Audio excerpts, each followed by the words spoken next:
नमस्कार, आपण पाहत आहात वुमन्स 24 चॅनल। अमरावतीत हिंदू जनजागृती समितीने हलाल मुक्त दिवाळी राष्ट्रीय जनजागृती अभियानाला जोरदार सुरुवात केली आहे। राजकमल चौकात आयोजित आंदोलनात समिती समन्वयक श्री निलेश टौलारे यांनी सांगितले की भारत केवळ FSSAI आणि FDA यांनाच उत्पादनाचे प्रमाणपत्र देण्याचा अधिकार आहे। तरीही काही खासगी संस्था बेकायदेशीरपणे हलाल प्रमाणपत्र देत आहेत, ज्यामुळे एक समांतर अर्थव्यवस्था निर्माण झाली आहे। साखर, तेल, मिठाई, औषधे, सौंदर्य साधने यासारख्या उत्पादनावर लादली जाणारी ही हलाल संकल्पना हिंदू, शीख, जैन, बौद्ध आणि गैर मुस्लिम समाजावर अन्याय करणारी आहे। या अवैध प्रमाणपत्रामधून मिळणारा पैसा देशविघातक कार्यासाठी, विशेषतः दहशतवाद्यांना कायदेशीर सहाय्य करण्यासाठी वापरला जात असल्याचा गंभीर आरोप त्यांनी केला आहे। उत्तर प्रदेश सरकारने अशा हलाल उत्पादनावर बंदी घातली असून केंद्रीय अर्थमंत्री निर्मला सीतारामन यांनीही सरकारशिवाय कोणालाही प्रमाणपत्र देण्याचा अधिकार नाही असं स्पष्ट केलं आहे। या आंदोलनात शिवसेनेच्या महिला शहर प्रमुख सौ वृंदा मुक्तेवार, धर्मजागरणचे श्री पप्पू मिश्रा, बजरंग दलाचे श्री सुनील मुंडे आणि हिंदू जनजागृती समितीच्या सौ चंदा बागडे, सौ बेला चव्हाण, सौ उषा कांबळे, सौ अश्विनी श्रीराव यांच्यासह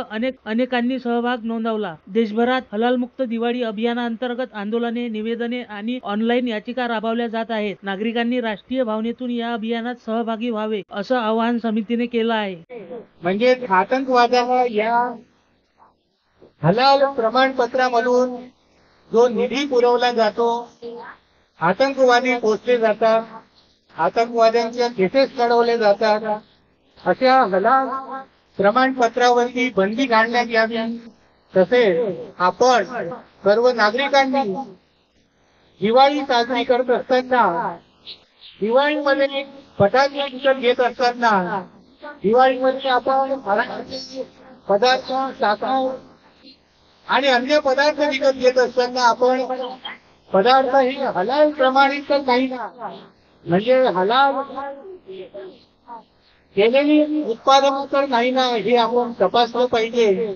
आणि याची जनजागृती आणि अमरावतीकर बांधवांना दिवाळी निमित्ताने कुठलंही हलाल केलेलं कुठलंही उत्पादन आपल्याला वापरावे लागू नये, यासाठी येथे स्वाक्षरी मोहीम सुद्धा सुरू आहे। या परिसरामध्ये आपण जनजागृती अभियान, हलाल प्रमाणपत्रावरती बंदी घालणे, तसेच आपण कुठलंही उत्पादन घेताना त्या पाठीमागे हलालचा लोगो तर छापला नाही का, याची माहिती आपण घ्यावी।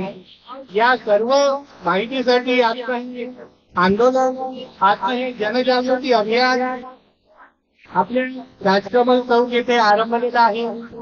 या माध्यमातून हलाल उत्पादनांची विक्री कशा पद्धतीने होती आहे, कशा पद्धतीने हलालवरती जे काही पैसे गोळा केले जातात हलाल प्रमाणपत्राच्या माध्यमातून, या पैशाचा विनियोग आतंकवादासाठी कसा केला जातो आहे आणि जगभरामध्ये हलाल प्रमाणपत्र ही एक कशी मोठी समस्या होऊन बसलेली आहे, याची माहिती घेण्यासाठी आजचं हे जनजागृती अभियान हिंदू जनजागृती समिती व समविचारी हिंदुत्वनिष्ठ संघटना यांच्या वतीने आज राजकमल चौक येथे आयोजित करण्यात आले आहे। अशाच बातम्यांसाठी पाहत राहा वुमन्स 24 चॅनल।